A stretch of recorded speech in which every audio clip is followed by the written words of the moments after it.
Hey y'all, what's going on? 90-Day Fiancé. I'm gonna get on into it because it was a lot of shit going on last night. So let's start with the fight. I'm gonna post the fight at the end so you can see the whole fight or how it went down, the little snippets that they showed and what really happened. So Andre and Libby come to their dad's house. He wants to have them like all get together and just try to have a family moment like they used to have. And I'm like, you have got to stop. You have got to stop thinking that this is going to work out. It's never going to work out as long as you have Andre in your business and your family in your business. If you want to keep it a family business, make it, a family business. And Andre is family by way of Libby. Okay? No one likes Andre. No one cares for Andre except Libby. Chuck, you like him a little bit recently, but you don't really care for Andre. Hell, I don't care for Andre. But that's neither here nor there. So the sister comes in. Jen comes in with her husband. Her husband gets on my last fucking nerve because he don't do a damn thing in honor of his wife. Yes, she has a big mouth and she talks a lot. But at the same time, you tell her, stop opening your fucking mouth when we go over there to this man to set him off to get shit going. Stop. But she won't. So she said, oh, I'm glad we don't have any cake because, you know, what happened last time. Stop hashing up old shit. Go over there. How you doing? And keep talking to Libby and ignore his ass. Don't talk to him.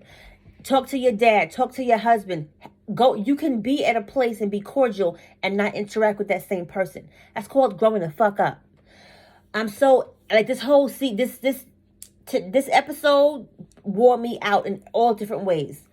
So, then Becky comes in and she's going off on Andre already. I'm like, he just got there. And Andre said, why you gotta make it awkward? Like, just stop.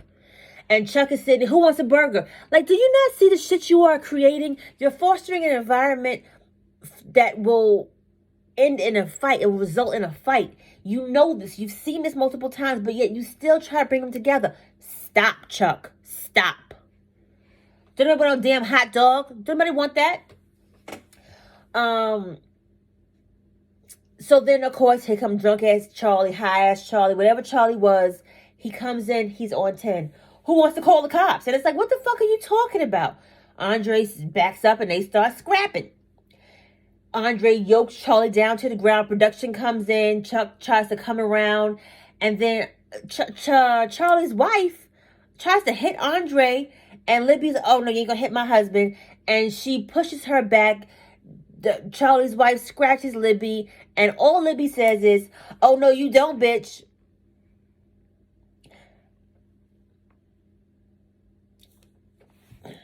So I'm married. My husband is a big guy, like Andre is a big guy in comparison to Libby. I'm not trying to break up no fight. Or if I do, in my mind, I'm going to try to pull him away, but I'm not going to get too involved because I'm going to get my ass knocked out. But what I'm not going to do is hit the other person who's in the fight because you might end up getting popped. You don't know if Andre is into slapping women. You don't know that. Charlie could backslap you thinking that you are Andre or whatever. But nonetheless, somebody hit my husband, I'm fighting them. That's what I'm getting ready to do. It's going to be you fighting over there and I'm fighting over here because that's not going to go down. I don't give a damn how old I am. It's not going to be no 2-on-1 or whether she got one hit in or not. It's not going down like that with my husband. Libby, oh no, you didn't, bitch. Get your nail out of my face. I'm like, Libby, you ain't a fighter. Just stop. Just, because that was really awkward for me. Andre is a maniac. He's losing it. His adrenaline is on 10. He's going around. Oh, you want some more? You hit like a little bitch. And they going back and forth arguing. Then Jen and Rebecca are calling on Charlie, you're trash. You're trash. And they're arguing back and forth. And then Chuck says, Andre, stop. Because Andre is like going in circles trying to get to Charlie. And Charlie keeps trying to get near him. And Chuck is like, Andre, stop. He's not listening to him. The part that pissed me off was Andre said, no, he wants to fight me. I'm not stopping. And Chuck goes, if you don't stop with my son, you're not going to be part of my business. Andre's like, oh. And he shuts down. This makes me think that you're like trying to get him for his coin. Because the whole time he's telling you, stop. you're going, you're going, you're going, you're going. You don't hear shit because you're going. And I get it. In the heat of the moment, all you hear is this person's voice and you want to kill them in your mind. But when he said, stop, stop, stop, you still don't stop. But when he says, no more of the business, oh, okay, I'm going to stop, Chuck. And then you stop and slow down. What the fuck? Really? Then Chuck starts crying, I just want my family together. I just want my family together. And he sounds like a woman. I thought it was one of the sisters crying. I'm like, no, it was Chuck crying, y'all. And then Charlie is like, you're going to let this man come into my house, come into your house, our family house, and you're going to let him do this? What? I'm like, okay. Yeah, okay. Charlie, you started this shit. You can't come in on 10 and think can't nobody bust your ass after that. It's what it is. It's been boiling and then you set it off and now it's gonna pop off. And then the sister was like, oh, my dad likes to stir the pot. And then when it starts boiling, he wants to back off. No, that's not what he really wanted to do. He's trying his hardest to get his family together and it's not working.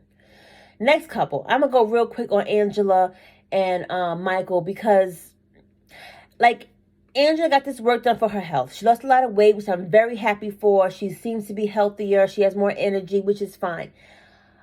Michael wants her to try for this baby. She knew going into it that he wanted a baby. He had to have a baby. She was not okay with him doing it the Nigerian way.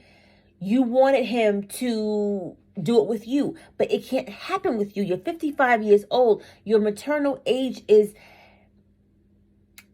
beyond the normal scope, and you don't have the money to go through all of this. So they go to a doctor with her daughter, Skylar, and she's still with this, oh, Skylar, give me an egg, Skylar. Skylar, give me. Skylar's like, no, Mama, I'm not giving you an egg because that's my child, and that's going to be your grandchild and your child at the same time. I'm like, no, I ain't going to be the auntie and the mama. And she's like, oh, I ain't think about that. Let Michael inseminate another Nigerian woman. Angela, the baby will never look like you, sorry. It's what it is at this point, and this man wants a legacy for his family. You have to understand that. You have to understand that. But, of course, she don't, so she not. And she's just like, Michael gonna have to accept it or we got to end our marriage. And I'm like, y'all knew this from day one. Y'all knew this. Like, what is happening? But, you know how Angela do. Angela always, she got a lot to say. But when it come down to it, she ain't with the shits. She not with it. And it's sad because it's like, you knew that you couldn't have a baby, but you still went ahead with all the excess. And let's see how it goes because it's not going to end well. Or Michael's going to have to suffer and be miserable. And it's what it is. Or, or is Angela going to let him have a Nigerian baby and you raise the baby as your own? The next couple is Tiffany and Ronald. Tiffany, you knew this man wasn't shit. And I'm going to say it, he wasn't shit when you got with him. He had a drug problem. He had an alcohol problem. He had a gambling problem. He didn't have his own place problem. He had a nasty attitude problem. He had 5 problems and you still continue to have a baby with him and marry him. Like, why would you? You knew he wasn't all of this before a baby, but you still said he changed a little bit, so let me have a baby and marry him.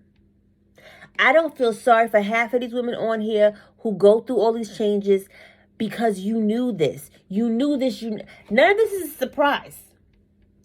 It's not a surprise, but you continuously go through the changes and emotions and think that you're going to change their life. How? Like how? They get into the argument last week and she storms off. He walks off because he doesn't want to say anything, but he still starts saying shit. And she said, you don't talk to me like that. You told me, shut up and get in the car. And that's not how you talk to me. And you told me this and that. And I'm like, bitch, he been talking to you like that. That ain't new. But Tiffany has, again, an unrealistic expectation from Ronald.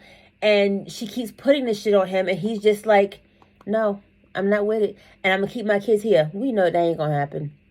Because Carly was born in America. So, sorry, it's not going to happen. Then Tiffany and they try to have a conversation. It ends up in an argument again. And it's like, oh yeah, going around the merry-go-round, and Tiffany's like, no, my divorce is over. We're not. What she said, my divorce. What she said, my divorce is final. Like basically, I'm not doing this shit with him no more, and I don't care. And she's still with like, oh, okay. I guess. I mean, I don't know what Ronnie wants to do. She's trying to be all calm, and he's not calm. It's a shit show. Then what is the next thing? Who's the next couple? Mike and Natalie. Lord, just stop it. Juliana is Natalie's girlfriend. We ain't never seen Juliana's husband. Natalie got a whole room at this girl house. And Mike is just like, all right, whatever. She comes in, and is it me, or is this rat relationship with her a bit much for me? Her and this rat, she be just petting this rat. Pet your man like that. Maybe he won't be as stressed out. And she comes home with a suitcase, and she's like, and she looked surprised that he was there, because he had been calling her, she wasn't answering. So Juliana brings her to Mike's house, and she's trying to pack up her shit to go. And he's just like, so it's over? Is this you talking to Juliana? Because Juliana has a lot to say, and you do a lot of what Juliana wants you to do, but is that how you want to live your life, basically? And she's just going. No, Mike, you don't understand. Mike, you don't love me. You don't care for me, Mike. You don't do this, Mike. And Mike, I love you. I try so much. I can't, Mike. I can't. So they leave it alone, move on. And it's a long time coming. Let me just say that. Because they should have been left each other after the nose job thing she got done. After what else did she do?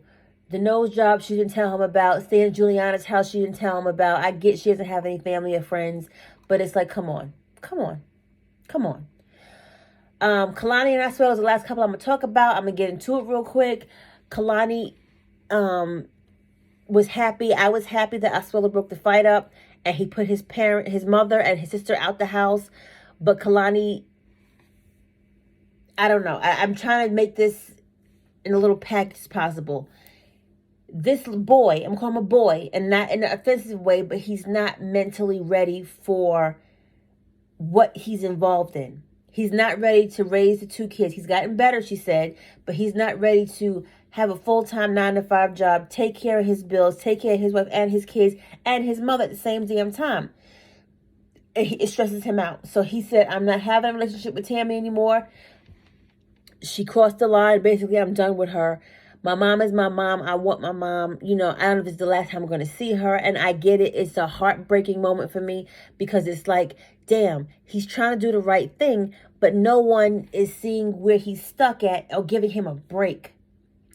He goes to one of these smash places where it's like you take the hammers and the sledgehammers and you break up shit to relieve stress. And it's like, okay, you relieving the stress. And that his little friend Tui, who's from Samoa, and he's telling him, listen, have you ever tried talking to Kalani and telling her, let's move over to what did you say? Let's move to Samoa, where you buy the land and you have no bills. We have our own food in the farm, and people help you raise your children. Kalani ain't here for the shit. She's not doing it. He knew that. He knows that. So it's like, what do you really do in a situation? Because he moved his life for you, but you won't do it for him. Kalani, you don't even work. So you could go over there and give it a shot. Yes, you'll miss your family, but yes, he misses his family as well. So it's like he tried it for 2-3 years over there. It's not working out. Your family's selling the house.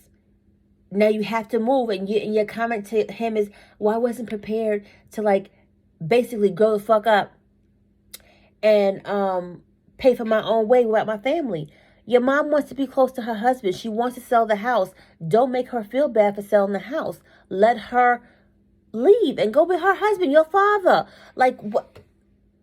Did you think you was going to have a baby and live in that basement apartment forever and never have to pay a bill in your life? You get paid from the show. Make it make sense. Because 2 weeks ago, y'all were just looking for houses. So do you have money or don't you have money? That's all I got, y'all. Let me know if I missed something. Am I wrong? Am I too aggressive with these people? Am I too invested? let me know. And I'm going to show the fight now. You fight with my son, and we're done. You fight. You better settle down right now. You fight with him, and we're done. I will. Okay? I will sit them down. You fight with him, and we're done. When Chuck told me, like, if I'm gonna keep fighting, he would end up my relationship with him on a business side and personal, where I woke up a little bit. It's not worth it. Charlie's not worth it. If that means to put the business on the line, he's not worth even a single touch. Now. Megan comes over and starts hitting Andrea in the head, and so I started yelling at her, and then she pushes me and scratches my face, and I'm like, no, not happening. Okay. Stop. You guys are big badass fighters now, huh? What's up, bitch? You do. What's up? I'm gonna you around me. I bet. No, he's not getting involved. This is a full crash. Crash? Stop. Megan. Trash. Trailer trash. And you the you allowing it. Stop. Break your chin. I bet. You want me to have a heart attack?